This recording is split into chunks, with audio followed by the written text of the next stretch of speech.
TV network, and we're back with another marriage talk. Today we'll be having the Folarins. Can you guys please introduce yourselves?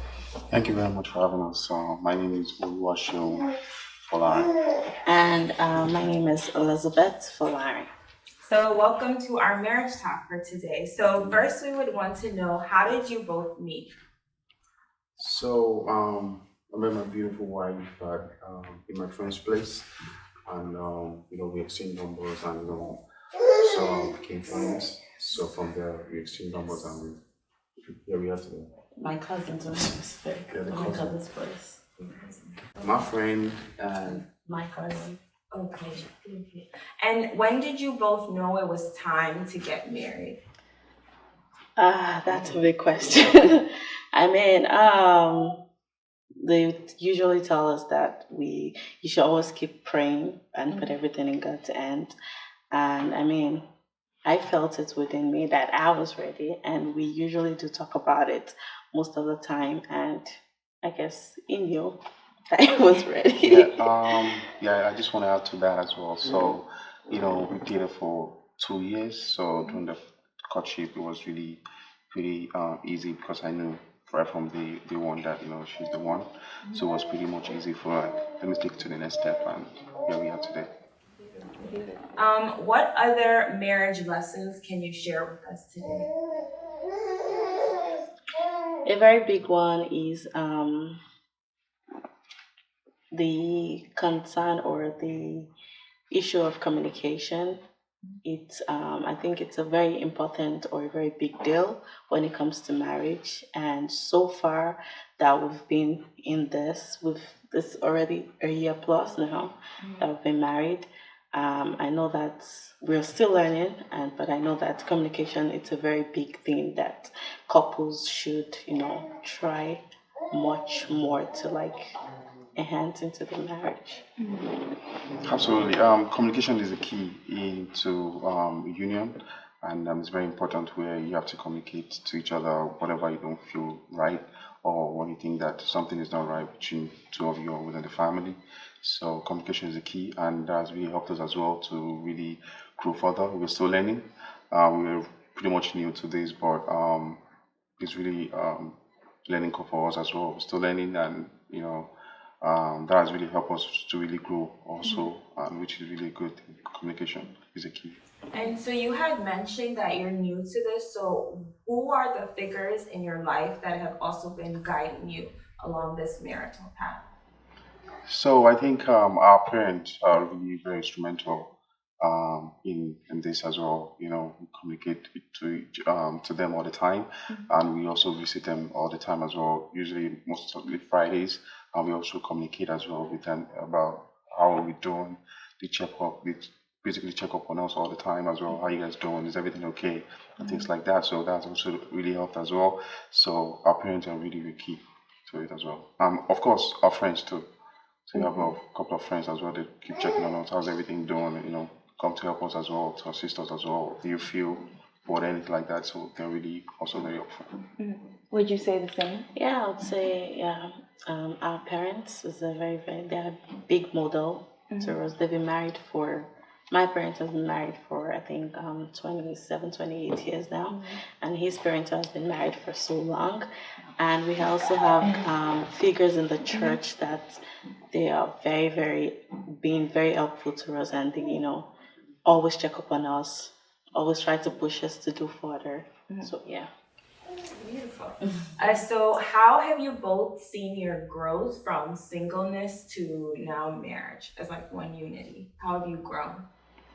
So as an individual, I think it's really a blessing, and as a family, so it's really a blessing as well. And that's really helped me personally to grow, and our family also to grow because we've been able to collaborate to do something really good in terms of plan arrangement what we want as a family, and that is also the key.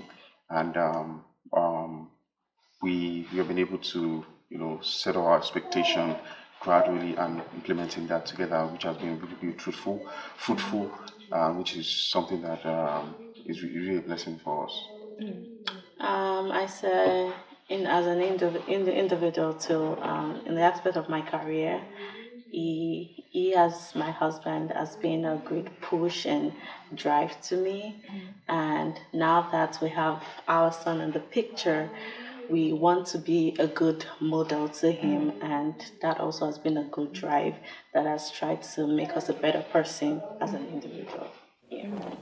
Okay, so I'm gonna ask you now both specific questions. So, Mr. Folarin, how can you advise the men, like how should they go about when they want to pursue a woman? Well, if you really um, like, or you really want to use something, the person is someone that you really attracted to, or you feel that the person has something that is really getting to you, then you should approach the person, talk to the person, explain what you feel, and I feel that is just the most important thing. It took me a long time for me to get to where I am right now in terms of marriage and all, because I had to take my time to actually get the right person. So if you feel that this person is someone you personally feel that is the best person for you, you can approach the person, talk to the person, explain how you feel, and if you need help, you can actually go to someone that's an elder in the church or whatever in the environment. Talk to a person that I really have something for this person.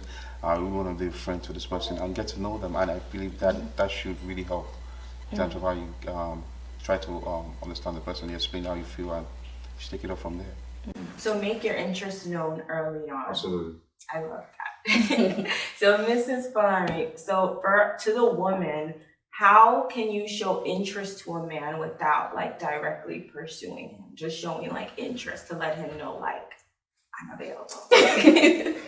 I'm available.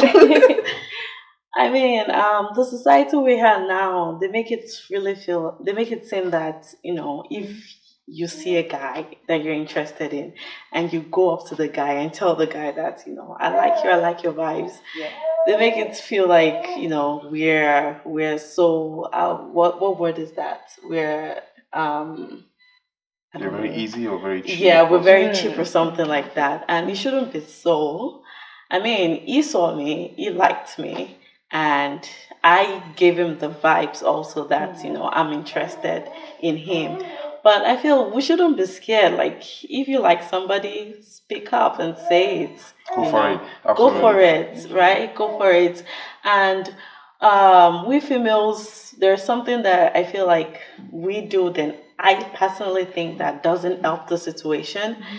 Like, we want to be in a relationship, but we're always indoor in the house on our phones or on our laptop. We have to go out there, put ourselves out there, go out, mingle, and and when the guy comes up to us, you like the guy, but don't pretend that you don't.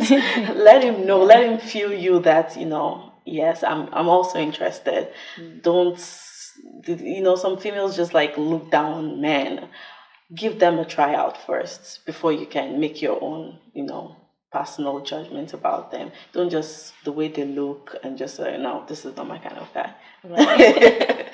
Okay. Yeah. So, any last words of wisdom for our audience today? So, my advice is to all the men and the women, young girl and boy, if you love someone or if you have feelings for someone, you just have to speak up, go for it. If you don't, if you're afraid, if you're scared, go talk to someone, an elder, about how you feel, and they should be able to help you out to set up the communication to the person. And that's my advice. And for me, to everybody out there, I would say that don't let us just shallow in. Let's put ourselves out there and give it a try. You don't know what will work for us. Thank you so much. This is again another Marriage Talk.